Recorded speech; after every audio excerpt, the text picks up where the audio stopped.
রেজাল্টে গরমিল এবং বেতন বৃদ্ধির প্রতিবাদে ইসলামপুর হাই স্কুলে উত্তাল পরিস্থিতি। পুলিশের হস্তক্ষেপে স্বাভাবিক।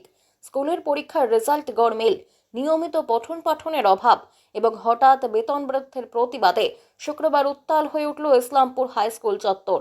ছাত্রছাত্রী অভিভাবকদের বিক্ষোভে সাময়িকভাবে স্তব্ধ হয়ে যায় ইসলামপুর শহরের জনজীবন।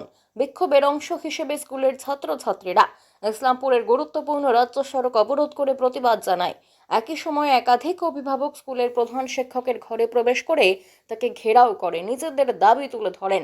এই ঘটনাকে কেন্দ্র করে গোটা এলাকায় ব্যাপক চাঞ্চল্য। বিক্ষোভকারীদের অভিযোগ, দীর্ঘদিন ধরে স্কুলে নিয়মিত ক্লাস হচ্ছে না। তার পাশাপাশি সাম্প্রতিক পরীক্ষার রেজাল্টে একাধিক অসঙ্গতি ধরা পড়েছে। অভিভাবকদের আরও অভিযোগ, কোনো পূর্ব বিজ্ঞপ্তি ছাড়াই স্কুল কর্তৃপক্ষ বেতন বৃদ্ধি করেছে, যা সাধারণ মধ্যবিত্ত পরিবারগুলির পক্ষে বহন করাও কঠিন। খবর পেয়ে দ্রুত ঘটনাস্থলে পৌঁছন ইসলামপুর থানার আইসি সহ বিশাল পুলিশ বাহিনী। পুলিশের আশ্বাসে পরিস্থিতি নিয়ন্ত্রণে আসে। ছাত্রছাত্রীরা রাজ্য সড়ক থেকে অবরোধ তুলে নেয়। এরপর পুলিশের উদ্যোগে স্কুল কর্তৃপক্ষ এবং অভিভাবকদের মধ্যে বৈঠক অনুষ্ঠিত হয়। हाँ, सब में हुआ।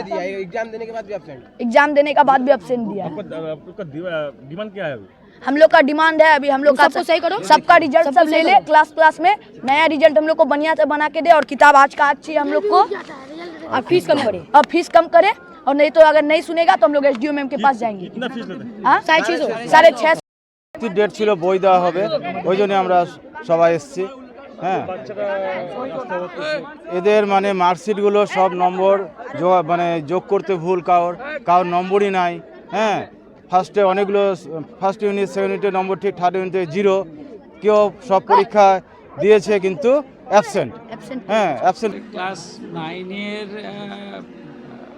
লাইফ সায়েন্সের খাতায় যেই ম্যাডাম খাতা দেখেছিলেন, ওনার খাতাটাতেই ভুল এসছে।